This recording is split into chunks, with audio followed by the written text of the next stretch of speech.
Welcome to Conversations with Laurel, everyone. I'm your host, Laurel McHargue, and I have an awesome guest with me today. You can see her sitting right there if you're looking at my YouTube channel. Grace Bunch, welcome to Conversations with Laurel. Hi. Hi. So I see that you are sitting, I think, in a college dorm room. Are you? Yes, this is my dorm. This is your dorm room. Where are you in school right now? Yep. First semester at UCCS, so University of Colorado in Colorado Springs. All right, I got my teaching certificate there way back when I lived in Colorado Springs. Now I'm living in Salida. So this is your first semester, yeah? Yeah, Oh my goodness. And how is it going? it's a little much, but it's going pretty well, I think. Is it a little much because of the course load, or is it a little much because you're away from home for the first time? Why is it a little much? It's mostly course load. I'm first semester in the nursing program, so I'm taking A and P at the same time, and their labs, and that's kind of a lot. Oh But my I like both gosh. of them, so Thank you for doing that. Oh my gosh, we need nurses, we need nurses, we need doctors, we need people who take care of people. So let me just tell everybody out there that you, Grace Bunch, you were this year's winner of the Central Colorado Writers Youth Writing Contest. You were the senior level winner. So tell us a little bit about, first of all, how you found out about the contest, if you remember. that was a long time ago. So, this was my fourth or possibly fourth year doing the contest. Pretty sure fourth. Okay. So I found out about the first one that ever was. I think there was a poster at the library in Lake County. And I was like, I think my mom pointed it out to me because she's always trying to get me to write more. I was like, Mom, and she was like, you can do it. I was like, fine, maybe. So that was the first year. I was probably 13, 12, 13. Yeah. Yeah, I was probably 13. And so I did write a story. Um, and actually, the way that I found, I was like, there's no way I'm not gonna win. Like, I don't write well. But there was, so the way I found out that I got, I guess, second place in that one was that I was on a bus coming back from a cross country meet, track meet, and I had a splitting headache, and I was sitting in the back of this bus, and they're playing Zombie in the back at like 3,000 decibels. And I was like, about to freak out. And one of my friends was sitting in the way back, frenemies. I respect her a lot, but we disagreed a lot also.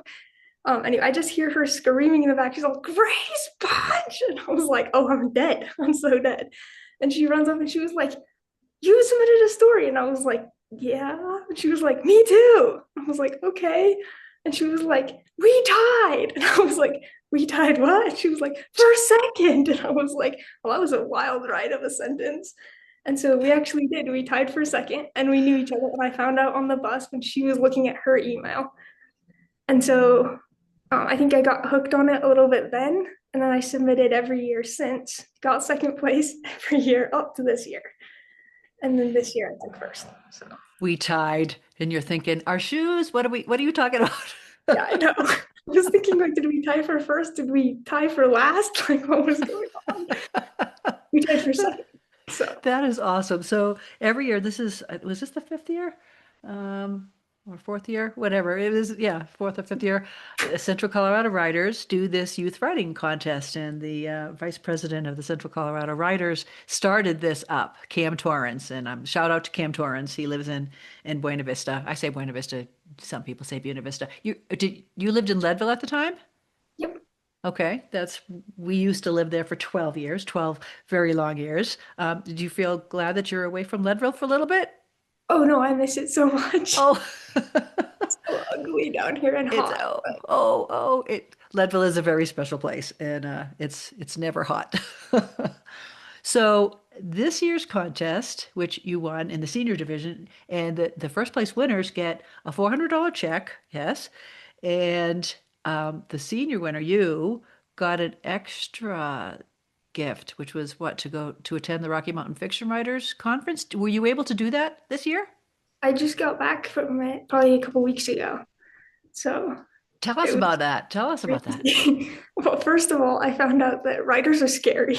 They are so scary. No, we are not. No, we're not. Especially writers in the group are very scary. No. Why do you say that?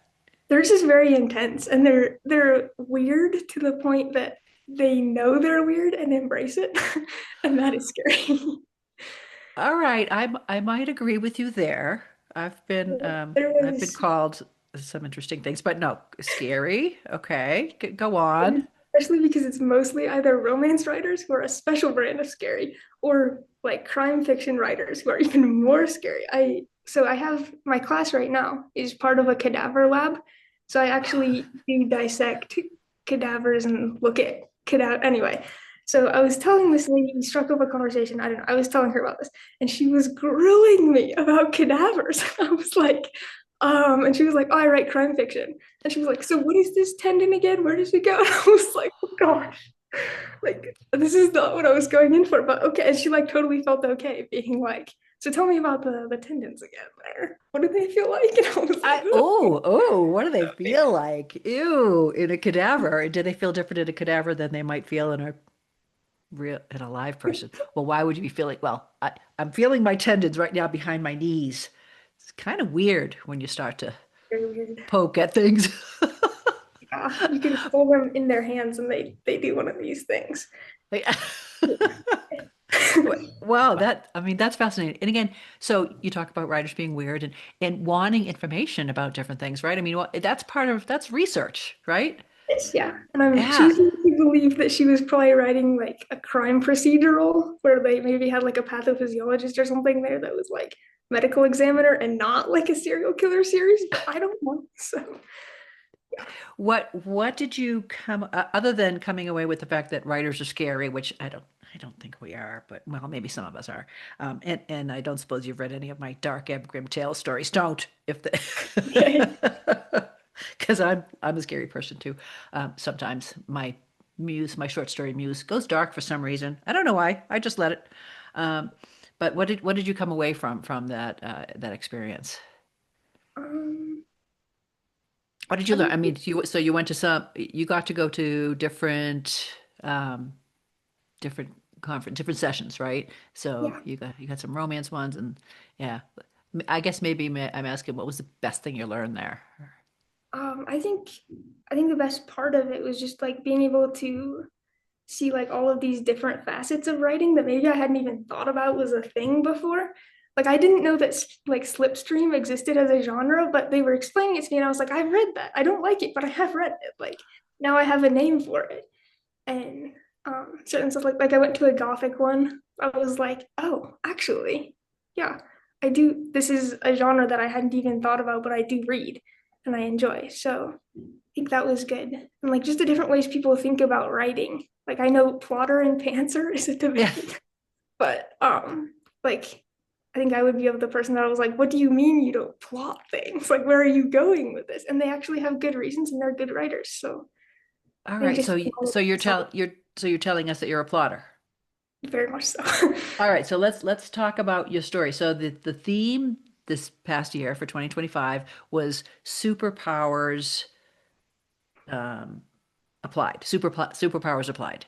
So tell me how you got your idea to write an experiment in persistence. And by the way, listeners out there, I have a link below to the story, an experiment in persistence, which will blow your mind. And we're not gonna give any, what do you call it when you tell people the end? Spoilers. Yeah, no spoilers, no spoilers.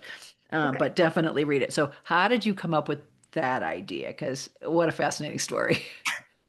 So that was the year that I was taking a lot of dual enrollment classes. So I did not have very much time. I did not write anything. I kind of gave up. Dual enrollment classes. Explain a little bit about that to our listeners. I was in high school, but I was taking college classes for college credit. Up at So Colorado it's, Mountain College? no, Or actually, Front Range Community College, but I have done CMC before. okay, all right. Yeah. But I didn't have a whole lot of time. I had introduced my sister to the contest and was like, hey, you should take over now. And and then I forgot about it completely. And it was like the night of the deadline. I had been No. kind of playing around with some ideas, but I knew in the back of my head I was not going to submit something because I didn't have time. So the night of the deadline, my sister was like, "Hey, by the way, today is the deadline. Like, I got my story in a week ago. You should maybe do something." And I was like, "What do you mean I should do something? I don't have anything." And she was like, "Well, you still have like 5 hours." I was like, "Oh gosh." So I sat down and I was like, "It's not gonna hurt, right? Like they don't know that this is not my typical writing style anyway." So I sat down and I was like, "I'm just gonna have fun. I'm gonna have as much fun as I possibly want with this." And I did, and I worked on it for like 4 hours and submitted it. And Camden can tell you that I submitted it at like 11:35 at night. Oh my gosh. And I was like, I don't even want to read it. I don't even know what it was about. Like, I'm going to bed. And I got up in the morning and I was like, oh no, what did I do? And I let my dad read it, and he was like, what is this? This is not what you usually write. And I was like, I know, I was just having fun. And he was like, okay. And I was like, do you think it's funny at least? Because I was cracking myself up the whole time. I was slap happy the entire time I was writing this. And he was like, it's not funny. Well, turns out he was lying because he does think it's funny because he's been telling his friends about it forever. But Grace, your story. All right, so what you just confessed right now is that you pantsed that story. You wrote that story by the seat of your pants. You had no plan. bingo, yes, that And was the you let your you let down your guard and you let your muse just take over. And yes. you wrote a stunning, funny, surprising story. Uh, yeah, I read it again last night and I'm like, oh my gosh. And again, the for this is kind of like a flash fiction, right? I think 1,500 words was the maximum, and you hit 1,500 words right on the head. I think I went like 10 over and went over and cut out some stuff afterwards to put it in, but yeah. And what you did there was you drew us in. You presented this world, and again, kind of like in the world that you're studying now, right? And medicine and experimenting and and that kind of stuff. And then the end just was like, wow. So I mean that you nailed it. So what did you learn about that? What did you learn about yourself? Uh, I have kind of a deranged sense of humor. Um, but uh, I don't know. I think what was really interesting about it was that I've always felt like I had two different sides of humor. Because there is the part of me that's like so cerebral and scientific, and there's the part of me that is like completely absurd and has the humor of a 12-year-old child. And I think the way that those two mixed and like came together was really interesting. Because I blame my grandparents for this actually. Because You I have one credit you no, you credit them. yes, credit them. Because I have one grandpa that has like the most dark cerebral gallows humor in the world, and another grandpa that has like this weird absurdist, completely slapstick humor. And I think I got them both. I think So you did too. I think they Ha- both came out in that. have they both read this? I think so. I think they have. Not Yeah. think I did back. Maybe I did. It was a long time ago. I keep telling my parents not to send my writing to my grandparents, and they continually do. So even if they're like, we didn't, and then my grandparents are like, they did. Well, they should, and you need to get your work out there. Oh my gosh. So, all right. So, have you always liked telling stories? I think the first time that I wrote something, I was 4. So yeah, Okay. Do you remember what that was? I had a notebook, and I still have said notebook. Not here; it's at home, but of like these 7-word stories that like the letters are this big on the page. Are they spelled correctly? Most of them, yes. I never had problems with spelling. With math, yes. With spelling, no. So you are, I mean, I think you're figuring out who you are. You are both cerebral and crazy and a little dark and maybe a little scary. Maybe. So, in previous youth writing contests for Central Colorado writers, did you spend more time with the prompts and plan them out? Yes. I have like full documents on my computer of just like 17 million ideas each, and like half of them are half written. And I wonder if like I did way overthink those because I think the stories that I turned out before were not what I tend to turn out if I just sit down to write something. Okay. They tend to be like way more sappy for some reason. I don't like that. I don't like those stories. So, um, Okay. All right.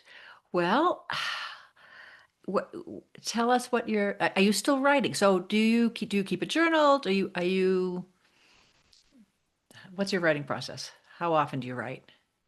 um, so I switched like doing the nursing program. I kind of switched from like writing all the essays in high school to just having like recall information. So I don't write essays now, so I have time to write ish. Yeah. Um, so I do keep journals of ideas. They actually are all right here. I'm looking These at your are three bookshelf there, copies. a nice full college bookshelf. Okay. You got And three full journals of your writing. then when I get time, which is usually at like 8 o'clock at night, which I don't like, then sometimes I'll write some things. I have been trying to like sell short stories. That is really hard. I don't like it. Like I get onto Submittable and I'll like try to come up with a cover letter or something. Yeah. It's way harder than writing them. We'll see. Doing the pitches, right? Doing the cover letters. Yeah, again, and once you write, have you written anything novel length yet? And I I say yet. tried. I have a document that's like 60,000 words or probably more than this at that point, but All I right. gave up on that one for now because I don't have the patience for it.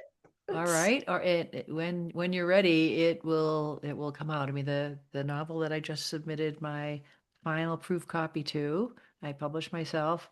Uh, it took me a little over 5 years, and cool. I'm glad that I waited that long because oh my goodness, and I'm glad that I shared it with people who gave me incredible feedback because it's way better than it would have been if I had just put it up.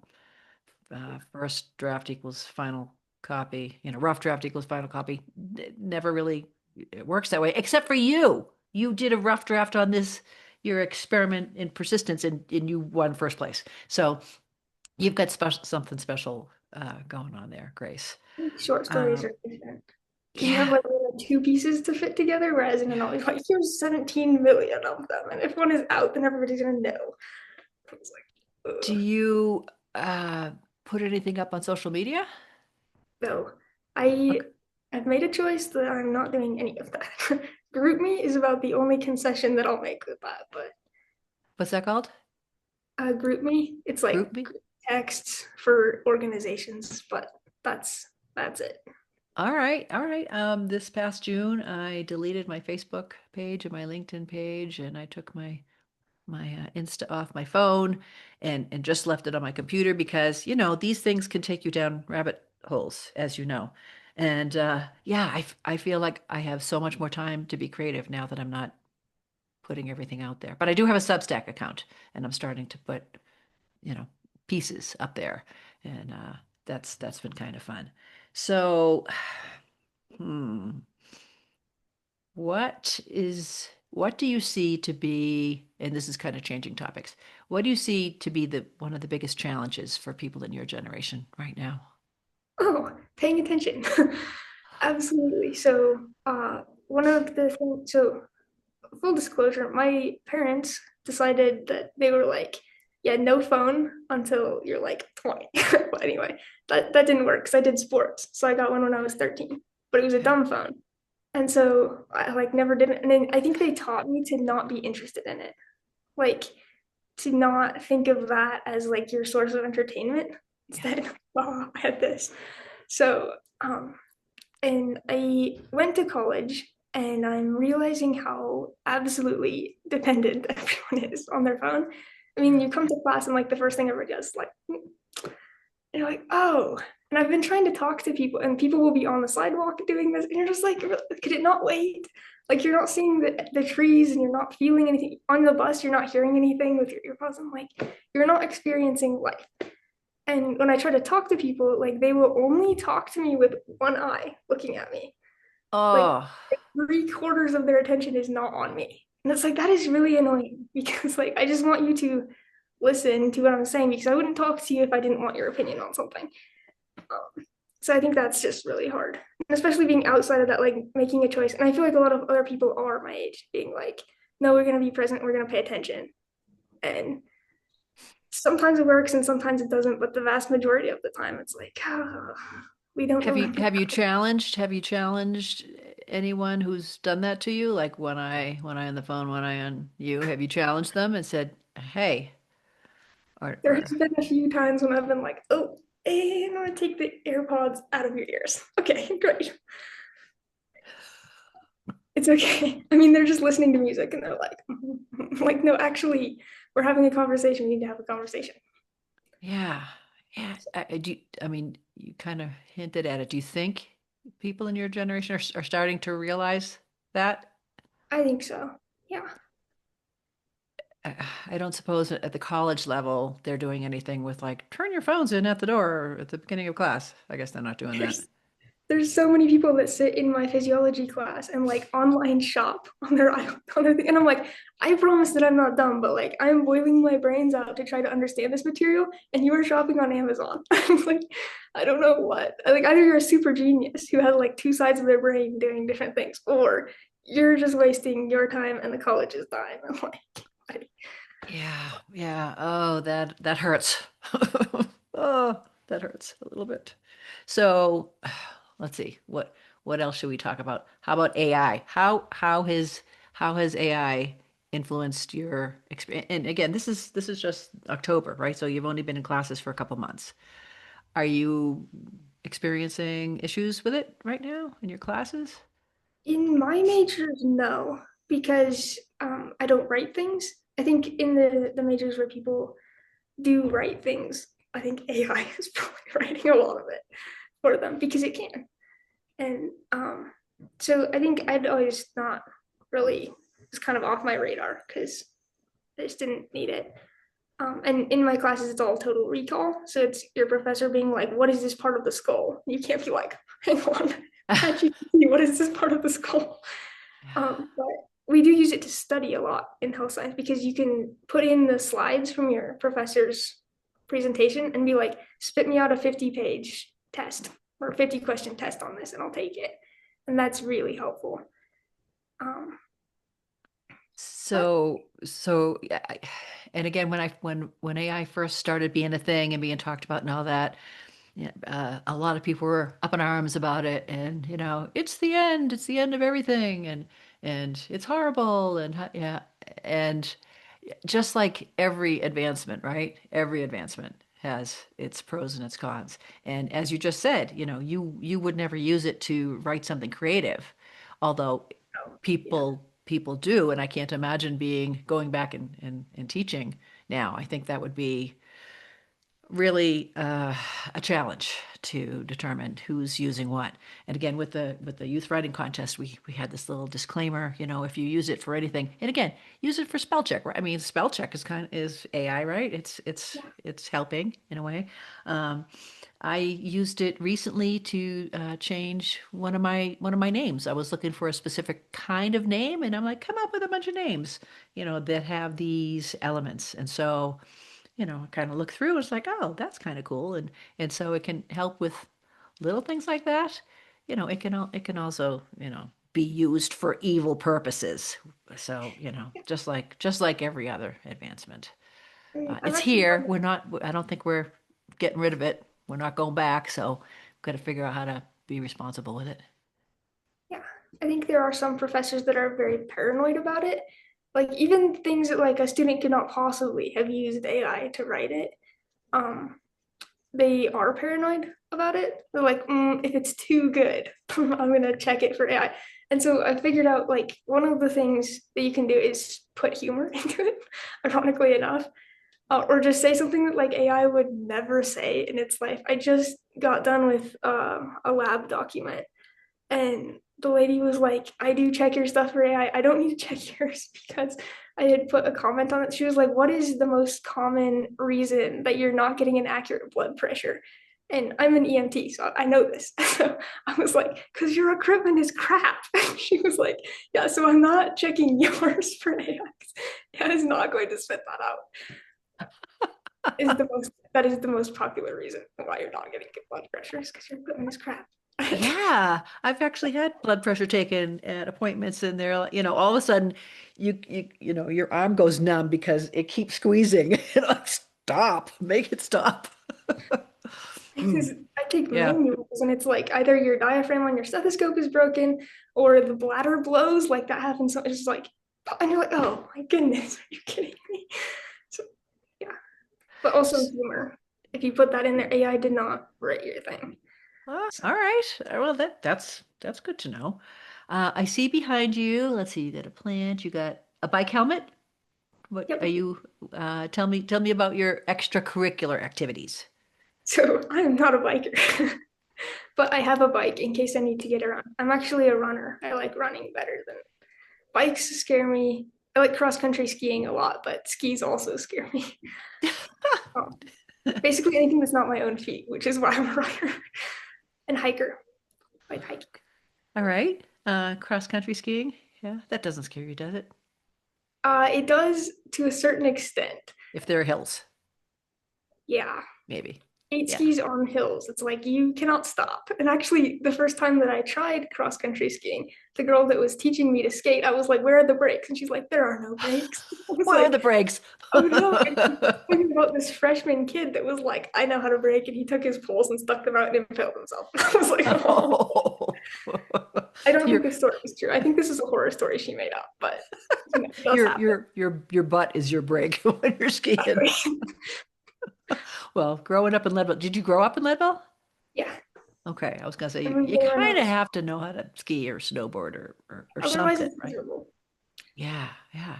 Are you wanted any? Do they have teams at UCCS? Do they have track teams or? Yeah, they do. There's no way that I'm good enough to be on them, but So tell they me don't have something. a ski Oh, team. But tell me something you like about Colorado Springs. um, well, I do like the college here. It's better than CMC.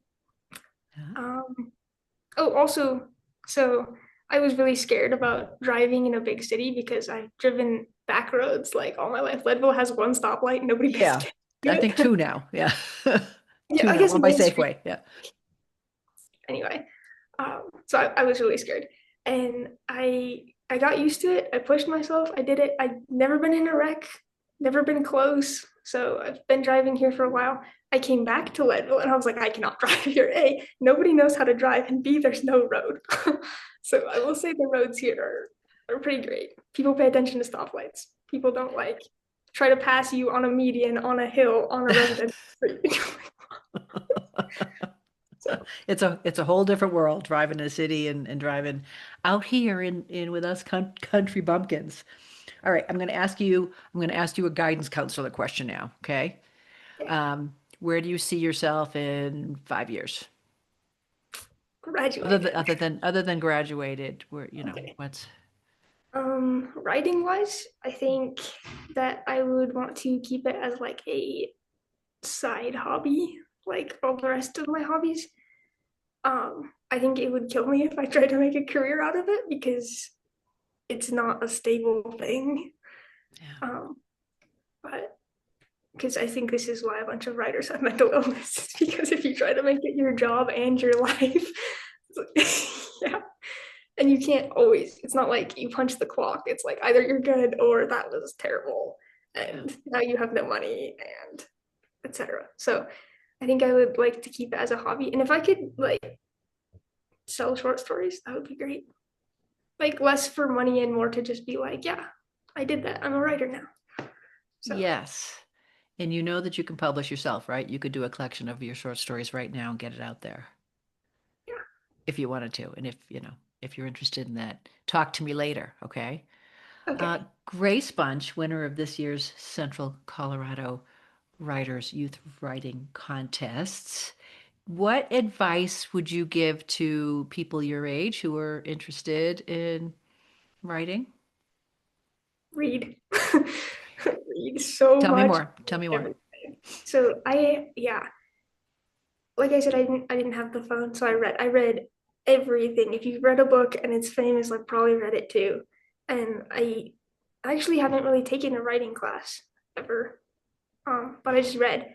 And I think that teaches you how to write better than anything because you know what has been successful and what has succeeded and what is actual good writing. I think there's a lot of people that are like, I just want to write stuff. And you're like, okay, but you don't know how. And it's because you haven't observed anybody doing it. And so yeah, I would say every idea that has ever been written has been written before. And if you can reference it and know how it's been done, that's that's really good. And also, it'll make sure that your writing style is not bad. Not whatever. I read stuff now, like things that have come out in like probably within 25 years, and I can't read it. It's awful. Like because the dialogue is like spitting, I call it spitting nails. And I know my mom doesn't like that because she likes reading crime novels, and I'm like, the dialogue is spitting nails, and it's one word, like little sentence fragments that just like get spit back and forth. And I'm like, yes, that's how people talk, but that is not how you write. And if you read books, you know that that's not how dialogue works. So I would say read and read everything and read stuff that's hard. Like there's a bunch of books that I have had to be like, I can't right now, but later I will. Like Moby Dick is one of them that I Oh, worked on for like 10 years. And I was like, I can't do it. I can't do it right now. I will come back to it later. And as I like built up to it, like I'm reading it right now and it's great. I like it. Last of the Mohicans, I am never gonna get there. I will not. I can't. But yeah, and then the Brothers Karamazov. I made it through it, but I was like, no, never again, ever. So my oldest son read that. Yeah. And my youngest son read Moby Dick. And I've tried twice to get through Moby Dick, and I have it's yet to get through it. And I don't think you have to.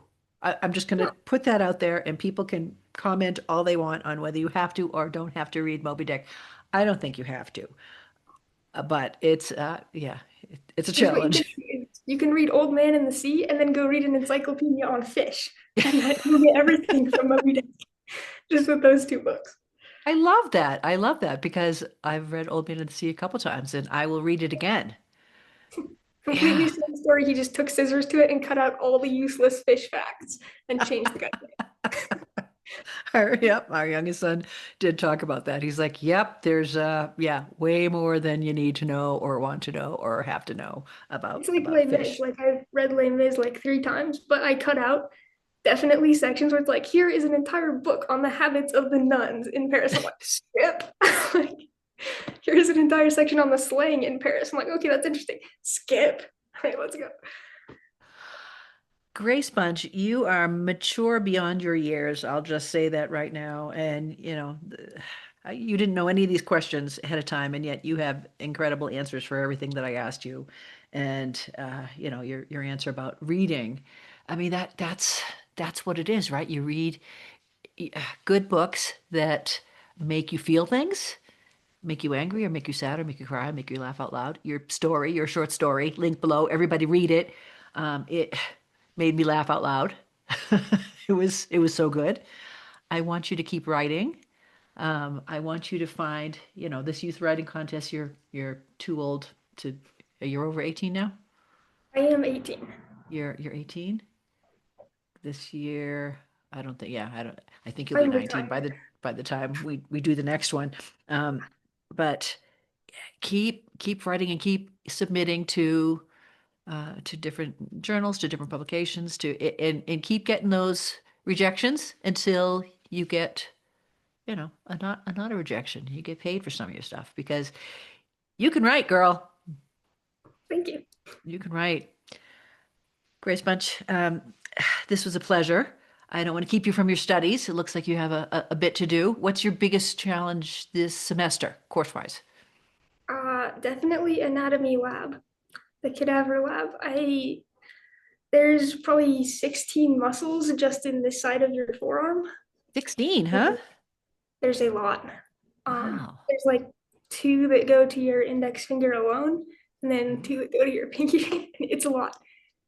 Just intrinsic muscles within your hand. I have to know those. And so they're the way that my anatomy lab works is that they stick pins in the cadavers, and they're like, "What is that?" I'm like, "Oh boy, I don't know. Let me count muscles." And it's like that is really hard for me. We spent last night, all of last night, looking at skulls like Hamlet, and being like, "What is that?" There's a lot of things on your skull, so And so has anything in that class or in any of your classes inspired you to write a story about it? it probably will. And on that note, I really look forward to whatever you're going to publish next. And please stay in touch with me and let me know how things are going. And when you come back home, maybe we'll get together and I'll drive up from Salida to Leadville and I'll take you out for lunch and we can talk more about writing. How's that sound? Good. Grace, thank you very much. Keep studying, keep being awesome. And thanks for visiting with me today. Yeah, thank you. You're welcome. Bye. See ya.